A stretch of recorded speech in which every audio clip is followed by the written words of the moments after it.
할렐루야. 찬양팀이 제일 처음의 찬양으로 축복에 대한 말씀의 내용으로 찬양을 했는데 참 좋은 내용 같고 참 찬양이 좋은 것 같아요. 근데 여러분 아시다시피 그 찬양의 내용이 어디에 나와 있느냐 하면 민수기 6장에 나와 있는 말씀이에요. 민수기 6장 22절부터 27절까지 있는 말씀이거든요. 제가 다시 한번 좀 살펴봤어요.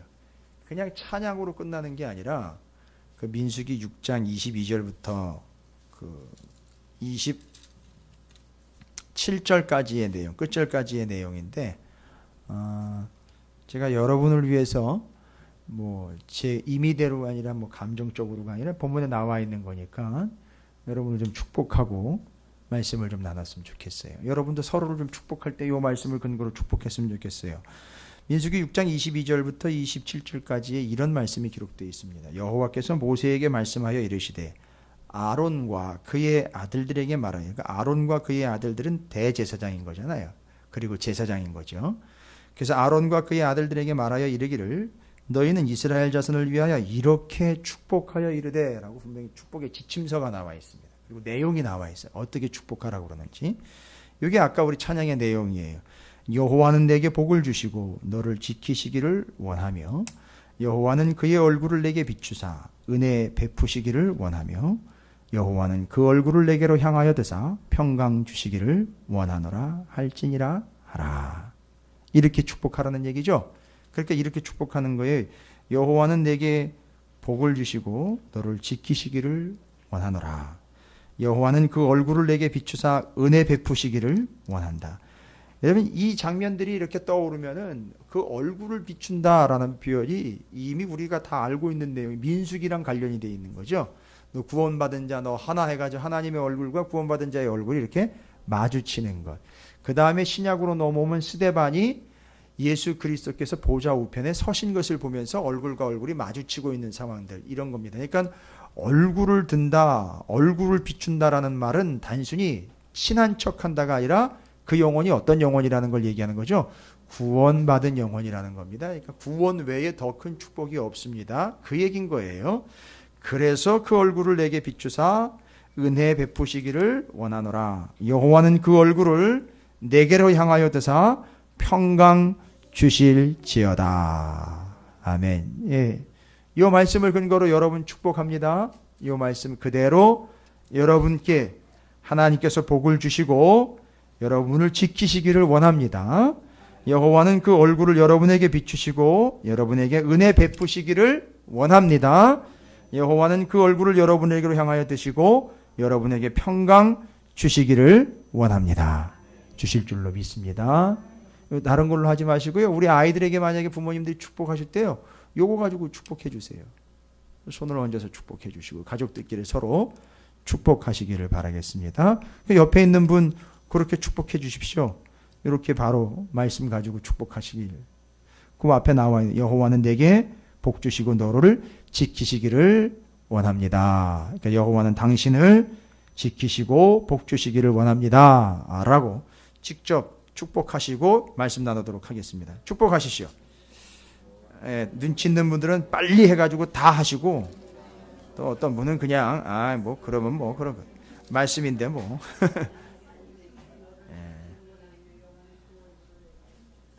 여러분에게 제가 축복권을 드린 거예요. 왜냐하면 우리는 왕 같은 제사장이기 때문에 제사장이 축복할 수 있는 권한을 가지고 있다. 그래서 여러분에게 드린 거예요. 하실 때 하시면 다 복이 되고 살이 되고 은혜가 될 줄로 믿습니다.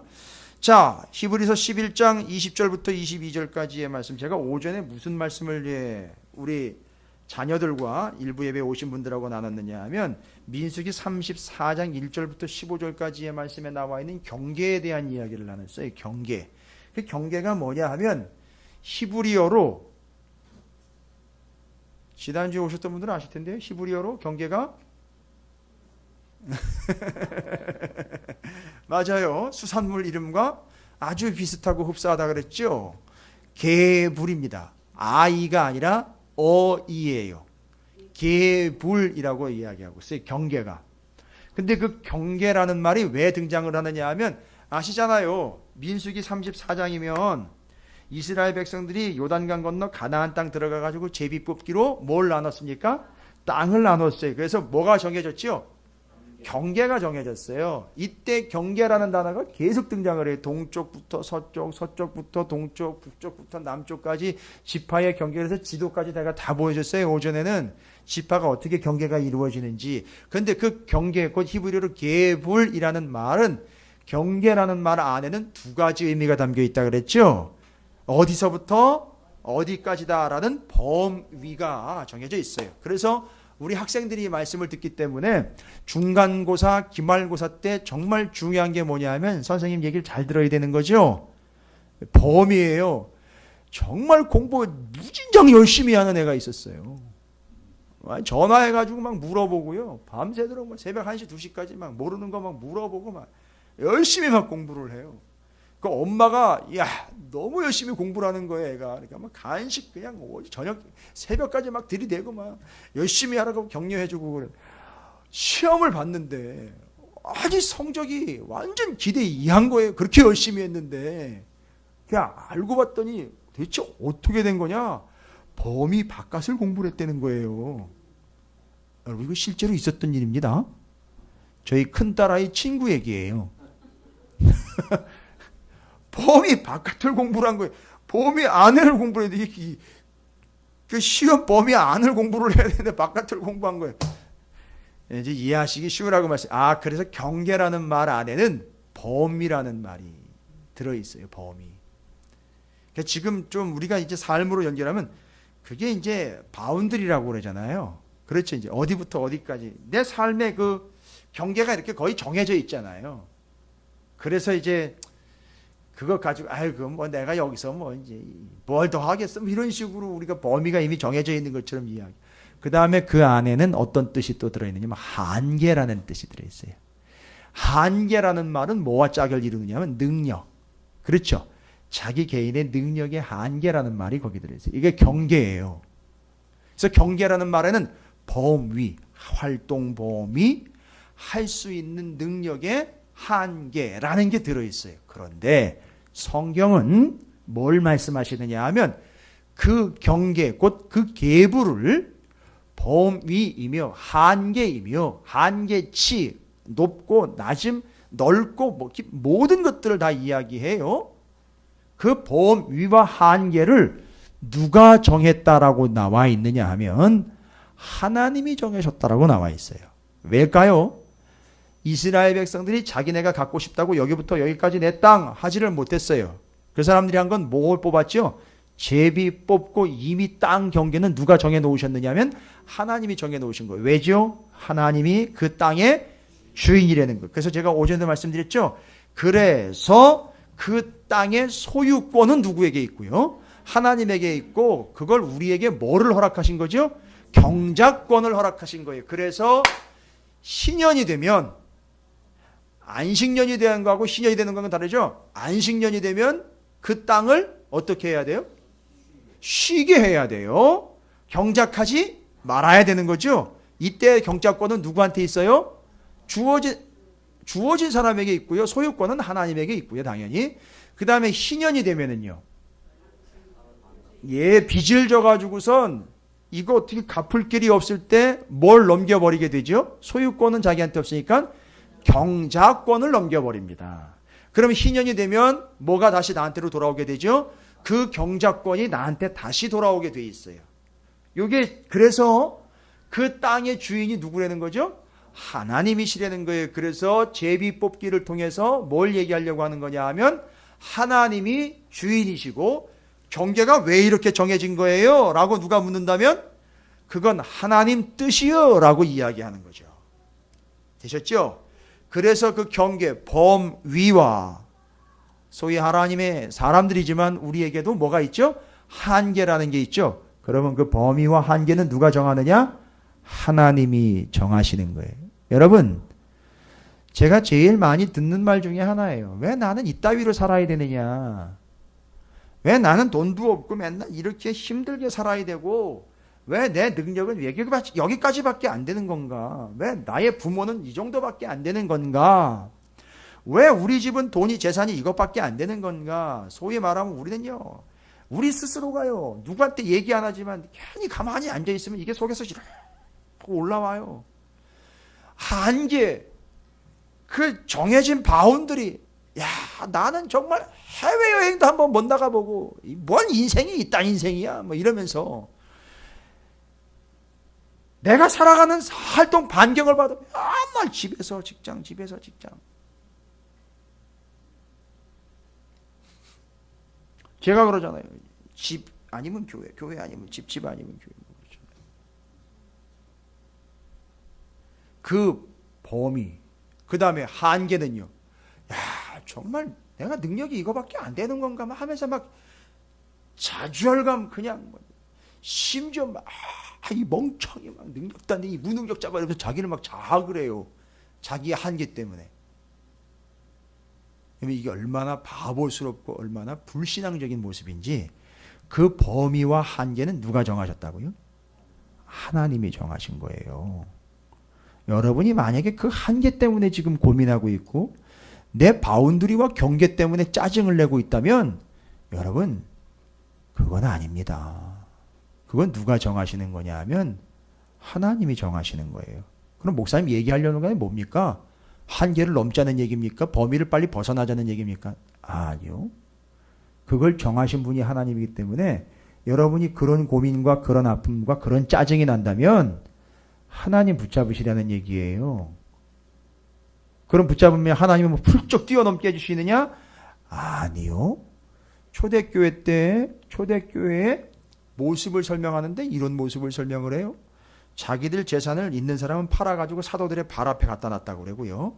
어려운 사람들도 교회 안에서 다 모여 살았다 그랬어요. 그래서 서로 나누고 서로 형통했다, 유무상통했다 그랬어요. 서로 나누어 갖고 나누어 썼다 그래요.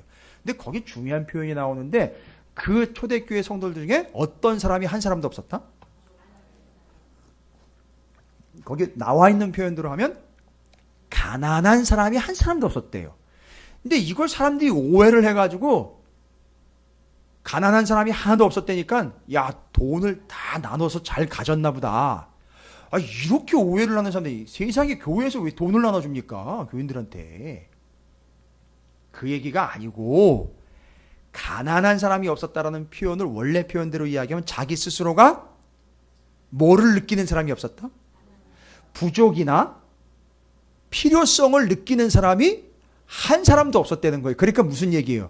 한계를 느끼는 사람이 없었다는 거예요. 그러니까 그 와중에 그 사람들 중에는 어떤 사람도 있다는 거죠. 실제로 돈이 한 푼도 없는 사람도 있었는데 그 사람이 뭘 느끼지 못했다는 거죠? 에이, 난 돈도 없고 막 내가 이게 한계인가 봐. 이렇게 여기는 사람이 한 사람도 없었다는 거예요. 그럼 뭔 얘기예요? 돈을 많이 받았다는 게 아니라 그 한계를 정하신 하나님을 붙잡고 가다 보니까 그 한계가 한계로 여겨지지 않고 하나님 한 분, 주님 한 분으로 만족하며 그 한계 안에서도 자유를 누리고 없는 한계 안에서도 은혜를 받고 없는 그 분위기 속에서도 하나님의 은혜로 풍족한 삶을 살았다라는 걸 이야기하는 거지 부자가 됐다는 얘기를 하는 게 아니에요. 이해가 되십니까? 그래서 그 한계와 범위를 극복하는 유일한 방법이 뭐냐?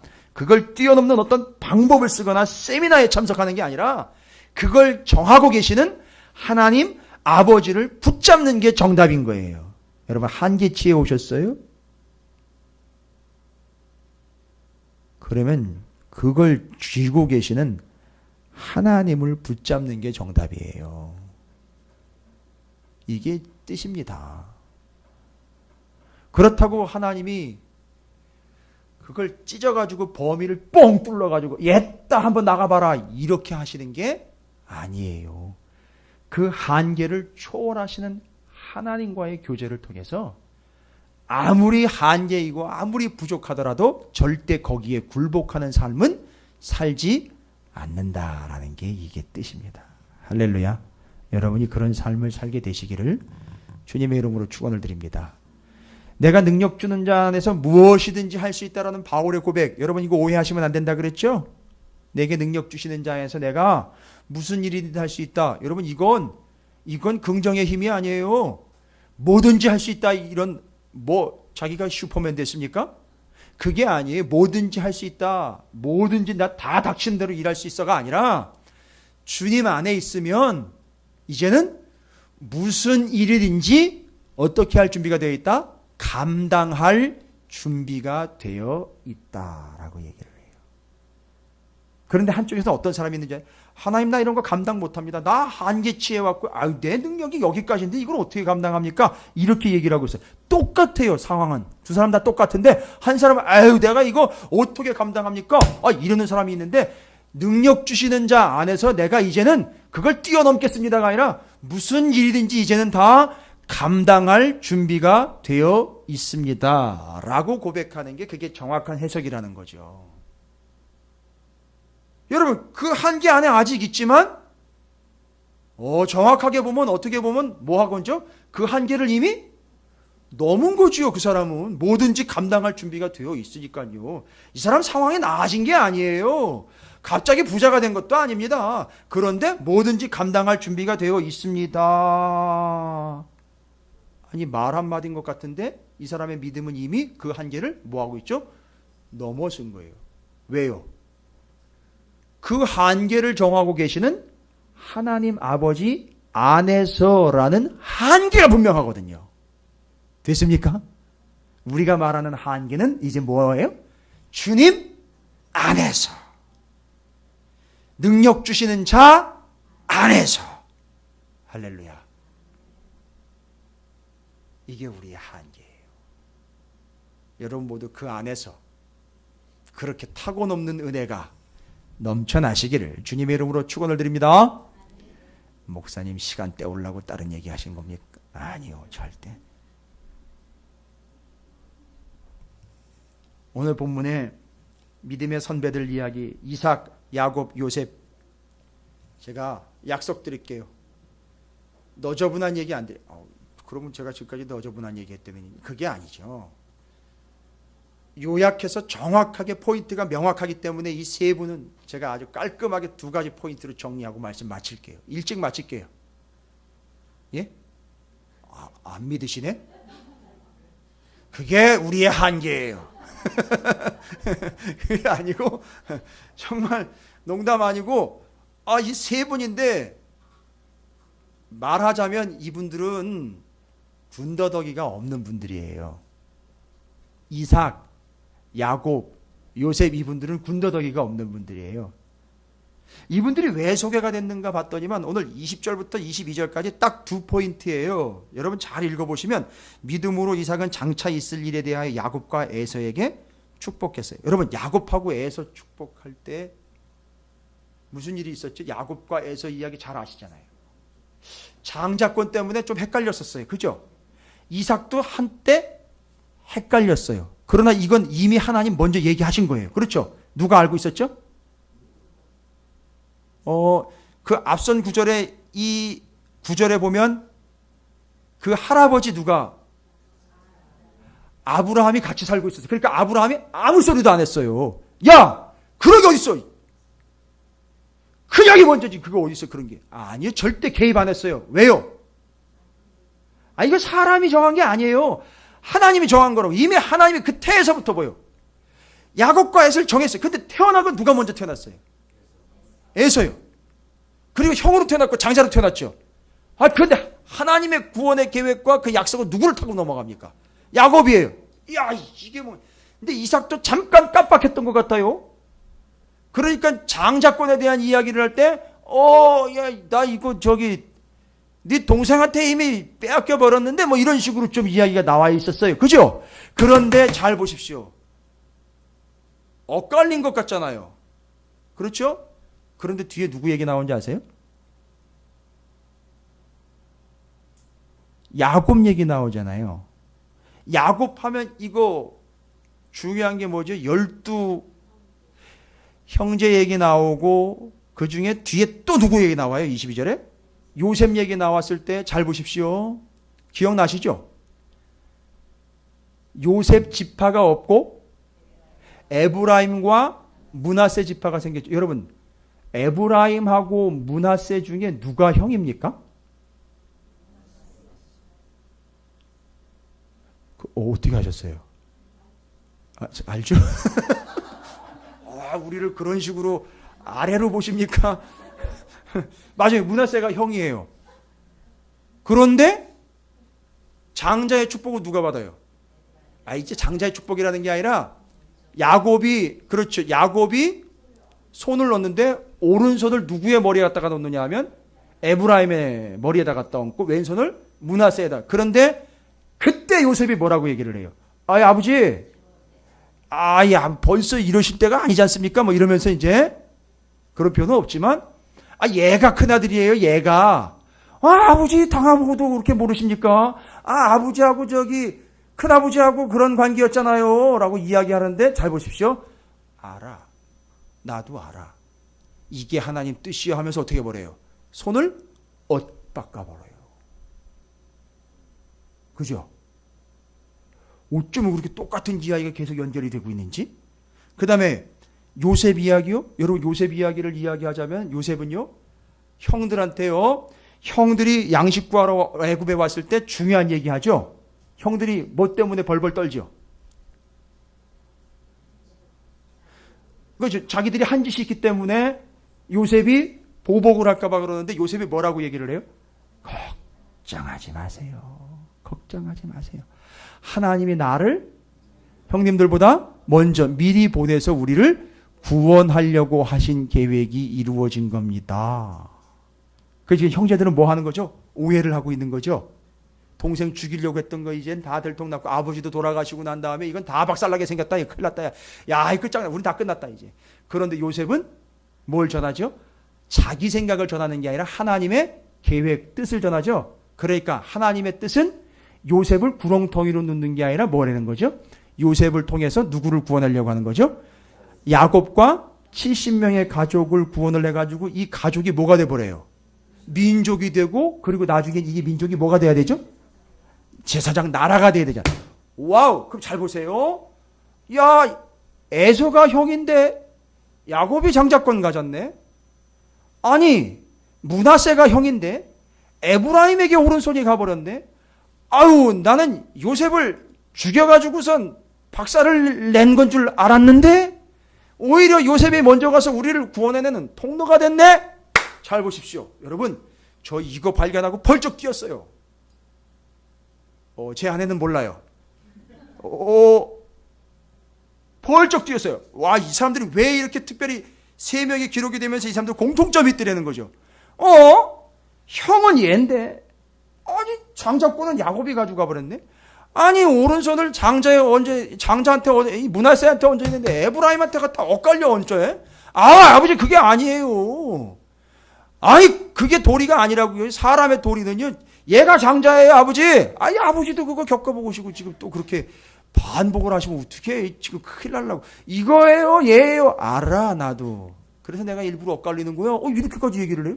그 다음에 다 요셉을 죽은 줄 알았고, 자기는 요셉을 멸망시키고 박살내는 줄 알았는데, 되려 하나님은 요셉을 통해 이들을 구원해내는 계획으로 쓰셨다는 거죠. 여러분, 뭘 발견을 하십니까? 뭐가 보이세요? 빙고. 크게 얘기해 주시죠. 정국호 집사님 얘기하신 것 같은데? 예? 정답입니다. 아이스크림 쏘세요. 정답이에요. 저거 발견하는 거예요. 사람의 생각하고 하나님의 생각하고 다르다라는 걸 다 발견한 사람들이 이 사람들. 경험한 사람들이라고요. 이해가 되십니까? 근데 이걸 어느 주석서에도 설명을 안 해놨어요. 이분들이요, 그걸 우리에게 보여주고 있는 분들이에요. 이분들이 어떤 믿음이라고요? 첫 번째, 사람의 생각하고 하나님의 생각은 어떻다라는 거죠? 다르다라는 걸 알고 인정한 사람들이에요. 여러분, 이거 사람의 생각과 하나님의 생각이 다르다라는 거, 지난 금요일 날 베드로가 붙잡혀 갔을 때에, 감옥에 갇혀 있을 때에, 단어 기억나십니까? 호련이라는 단어. 베드로가 어떻게 하고 있었어요? 좀 리얼하게 설명을 좀 해보면 자고 있었다고 그러면 뭐 여관 가서 자는 것도 아니고 감옥에서 자고 있었는데 어떤 모양으로 자고 있었죠? 신발 벗고 허리띠 풀르고 겉옷 벗어 제끼고 그 쇠사슬에 묶인 채로 글쎄 얼마나 피곤했는지 모르는데 엄청 코를 골면서 자고 있어. 하나님의 천사가 와가지고 베드로 이렇게 깨웠는데 모닝콜로 안 되는 거죠. 그러니까 어떻게 했어요? 천사가 옆구리를 있는 대로 가격을 했다 그랬죠. 그 표현이 그 가격, 뭘로 가격하는 거죠? 군인들이나 전경들의 뭘로요? 방패로 공격할 때 팍 쳐내는 것처럼 그렇게 해서 깨웠다는 거죠. 그렇죠? 그러니까 지금 베드로는 다음 날이면 유월절 전날이기 때문에 죽어요. 헤롯이 죽이려고 작정을 해가지고 이미 가둬놓은 상태인데 이미 내일이면 죽는다고요. 그런데 그렇게 편안하게 잠을 잘 수 있느냐는 얘기입니다. 왜 그랬다는 거죠? 베드로가 인생을 포기해서가 아니라 뭐 했기 때문이죠? 아까 얘기 드렸잖아요. 하나님의 여기서 내가 죽든 살든 이 모든 것이 다 하나님의 뜻이라고 어떻게 했죠? 받아들인 거예요. 그러니까 평안하게 자는 겁니다. 그러나 호련히라는 단어 뭐라 그랬죠? 헬라어로 이두 봐라 라는 뜻이죠. 갑작스럽게 느닷없이 얼떨결에라는 뜻이 아니에요. 하나님이 호련히 이두라고 하나님이 해주신 거예요. 봐라 이제 봐라 이제 잘 봐. 뭘 보라는 거예요? 베드로를 통해서 일어나는 일을 보라는 거지요. 베드로는 이미 어떻게 했어요? 내일 죽던 모레 죽던 그걸 다 하나님의 뜻으로 받아들였으나 하나님의 생각은 뭐라는 거지요? 베드로의 생각과 달라요. 어떻게 했어요? 풀어내가지고요 활보하게 했어요. 이해가 되십니까? 그러니까 뭘 알려주시는 거죠? 베드로 네 생각하고 내 생각하고는 달라. 아예 교회도 기도를 열심히 하긴 했는데 뭐를 위해서 기도했다고 얘기했죠? 베드로 살아났다니까 교회 사람들이 믿어요 안 믿어요? 안 믿죠. 그러니까 뭘 기도한 거예요? 풀려나기를 기도한 게 아니라 베드로 죽을 때까지 신앙 부인하지 않고 예수 부인하지 않고 예수 이름 부르며 죽어가게 해주세요. 잘 받아들이게 해주세요. 이렇게 중보기도 한 거죠. 왜요? 섭섭해요? 아니요. 그게 그때 상황이었었어요. 그런데 하나님 뭐라고 해요? 봐라. 하나님의 생각은 너희의 생각과 다르다라는 걸 좀 봐. 라고 알려주신 거잖아요. 하나님의 능력은 사람의 능력을 어떻게 해서요? 초월해서 역사한다는 거 봐. 하나님의 계획은 너희의 생각과 완전히 다르다라는 걸 좀 봐. 오, 이거 연결되시죠? 그러니까 지금 여기 이삭, 야곱, 요셉은 뭘 보여주는 거죠? 하나님의 생각은 일개 개인 하나님의 사람이긴 하지만 사람의 생각과 어떻다라는 걸요? 다르다라는 걸 보여주고 있는 거예요. 됐습니까? 이게 첫 번째 믿음이에요. 두 번째 이들의 특징이 뭘까요? 이 사람들은 다 잘 보시면 여러분 야곱과 에서 그래서 장자권 누가 가져갔죠? 야곱이 가져갔는데 장자권 가져간 순간부터 부자 됐습니까?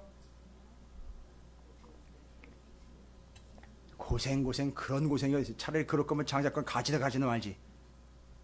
무슨 얘기예요?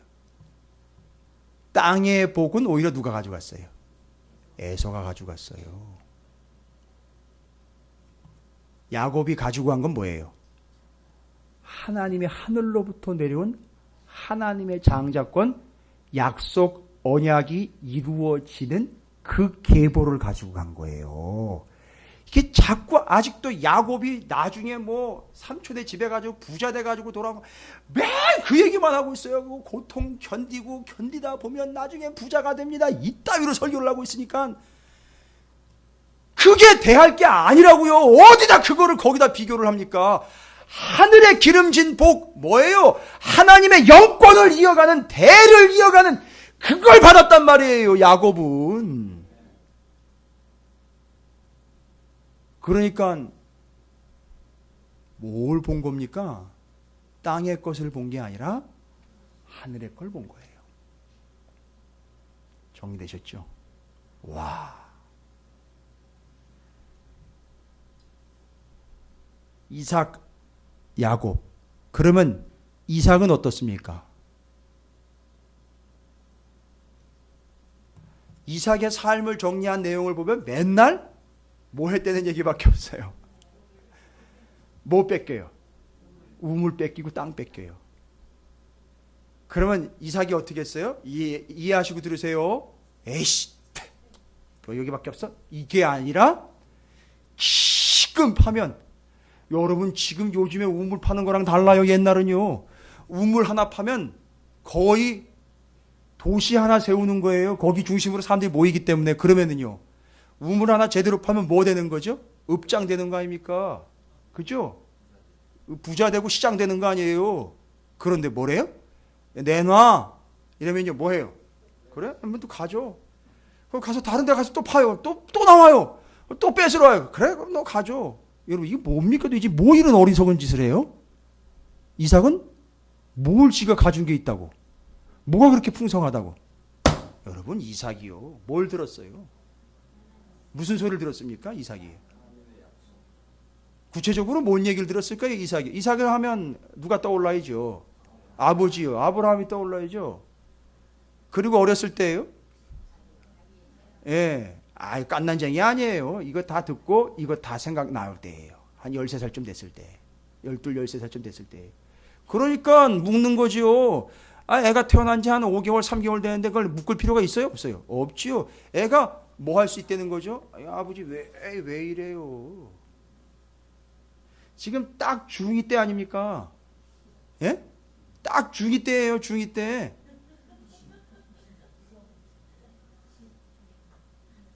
예? 맞아요, 맞습니다. 예. 옛날에는 우리나라의 그 단기 사병들이 이렇게 뭘 싸가지고 다니니까 도시락을 싸가지고 저놈의 도시락에 뭐가 들어있는지 모르니까 저기서 김정일이가 못 쳐들어왔어요. 근데 요즘에는 워낙에 막강한 중2가 포진이 돼 있기 때문에 김정은이도 못 당하는 거 아닙니까? 예?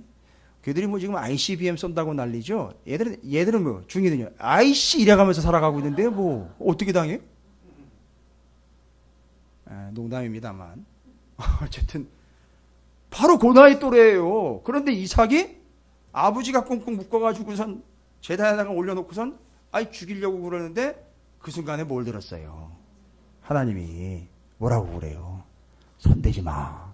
뭐래요? 내 거야. 이거 못 들은 사람은요. 하나님이 이삭을 보고 알았어. 네 마음도 알았고 이삭한테 손대지 마. 그건 내 거야. 내 새끼야. 이거 못 들은 사람은 잘 들어보세요. 이거 보세요. 이 소리를 못 들은 사람은 내 새끼야라는 소리를 못 들은 사람은 절대 우물 파고 난 다음에 안 뺏기죠. 뭐라고 하면서요? 이거 내 거야 하면서 절대 안 나요. 그렇죠? 그런데 그 소리를 들었기 때문에 이삭은 내 새끼야라는 걸 들었기 때문에 땅의 걸 이 우물을요 어떻게 할 수 있어요? 너 가져. 그거 네 거 해. 이거 네 거 하고 나는 또 하지 말고요. 또 팔 생각 하지 말고 그러니까 또 파도 나오는 거예요. 이걸 잘 알으셔야 돼요. 가면 또 파야 된다. 이거 의무감으로 가지 마시고 이 우물은 이 땅의 것은 네 거 해. 그리고 나는 하나님 거야. 와우. 됐습니까? 근데 잘 들어보세요. 여러분 다 들으셨잖아요. 하나님이 여러분 향해서 뭐라고요? 내 새끼라고요. 분명히. 왜요? 예수 그리스도의 피값으로 산 내 자녀라고 분명히 얘기했잖아요. 여러분 들으셨잖아요. 중2 때 안 들어서 기억이 잘 안 나시는 거예요. 확 각인이 안 됐어요? 와. 그러니까 이삭은 어떤 삶을 살아요? 땅의 걸 쫓지 않고 하나님과의 관계로 살아가는 사람이었어요. 그러니까 땅의 걸 뺏겨도 아랑곳하지 않았어요. 와. 요셉은 어때요? 요셉이요. 그가 애굽에 들어갔을 때 뭔 표현을 써요? 하나님과 동행했다라는 표현을 써요. 생각을 해보세요. 잡혀가지고 애굽에 끌려가가지고 감옥에 막 들어가는 신세가 됐는데 겉으로 보면 뭐예요? 완전 쫄딱 망한 거지요? 아니요. 하나님과 늘 동행하는 삶을 살면서 감옥에서도 하나님과, 보디발 장군의 집에서도 하나님과 동행하는 자가 되었다. 땅의 것 보지 않고 하나님과의 역시 관계. 이 세 사람이 다 뭘 본 거죠? 하나님과의 관계로 영원한 것. 땅의 걸 보지 않고 하나님이 말씀하시며 하나님이 계획하신 영원한 하나님의 나라를 바라보며 살아갔던 사람들. 그래서 그걸 뭘로 표현했느냐면 이 사람들이 먼 미래를 내다봤다라고 표현을 하고 있어요. 여기서는요. 먼 미래를 내다봤다. 뭐예요? 먼 미래에는요. 믿음에 대해서 얘기했잖아요. 먼 미래에 반드시 무엇대로 된다는 거죠? 말씀대로 된다라는 확신. 그게 믿음이라 그랬잖아요. 근데 이 세 사람이 다 뭘 봤어요? 먼 미래를 봤어요. 요셉 얘기 하나 더 드릴게요. 야, 나 죽거들랑 내 뼈다귀 애굽에다가 묻지 말고 어디다가 묻으래요? 저 가나안 땅 우리 부모 조상이 묻혀있는 거기다 갖다가 파서 거기다 갖다 묻어. 왜요? 거기가 뭐가 되기 때문이죠? 약속의 땅이 되기 때문이에요. 죽기 전에 유언을 한 거예요. 그래가지고 실제로 출애굽할 때 이스라엘 백성들이 누구 거 파가지고 갔죠? 요셉 거 육을 들고 나갔어요. 여러분, 죽어서도 영원한 하나님의 나라를 사모하는 이 마음과 믿음이 요셉의 특징이었던 거죠. 자, 정리할게요. 이 세 사람의 특징이 뭐라고요? 첫 번째, 삶을 통해서 뭘 경험한 거죠? 사람의 생각과 하나님의 생각은 다르다라는 걸 순간순간 깨닫고 고백했어요. 그게 믿음이에요. 여러분도 믿음의 고백 한번 드려보세요. 여러분, 이건 굴복하는 게 아니에요. 인정하는 거고 그게 믿음이에요. 뭐요? 어떻다는 거죠? 뭐가 어떻다는 거라고요? 하나님의 생각과 사람의 생각은 다르다라는 거죠. 나는 기껏해야 한 수, 두 수 정도 생각하지요. 그러나 하나님의 수는요. 수를 헤아릴 수가 없다 그랬어요. 두 번째 이들의 특징이 뭐라고요? 이 땅의 것으로가 아니라 영원한 하나님의 나라 하늘의 것을 소망하며 살아갔던 사람들. 그러니까 그런 고통 속에서도 살아갈 수 있었던 사람. 그래서 이 세 사람의 믿음의 특징 두 가지 정확하게 정리해 드립니다. 하나님의 생각과 사람의 생각은 다르다라는 걸 인정. 땅의 것이 아닌 하나님의 것을 사모하며 하나님과의 관계로 살아갔던 사람들. 이삭, 야곱, 요셉 3대에 걸쳐서 이것이 이루어지고 약속으로 연결되어 내려갔다라는 사실 잊지 마십시오. 그래서 기가 막힌 건 이삭, 야곱, 요셉은 한 대잖아요. 그렇죠? 이게 어떻게 됐다는 거죠? 절대 끊어지지 않고 내려갔다는 거예요. 여러분 가문이 그렇게 되기를 주님의 이름으로 축복합니다. 놀랍습니다. 끝. 결단합니다. 여러분 믿음이 없었다라는 증거가 탁 튀어나오네요. 설마 우리 목사님이 이렇게 일찍 끝내줄까? 그러나 여러분 정확하게 정리했으니까 정확하게 세 사람 명확하게 옮기실 수 있겠죠? 이 세 사람의 특징. 그리고 성경에 나와 있는 예들을 그렇게 잘 섞어서 이야기에 옮겨보시면 여러분 것이 될 줄로 믿습니다. 결단할게요.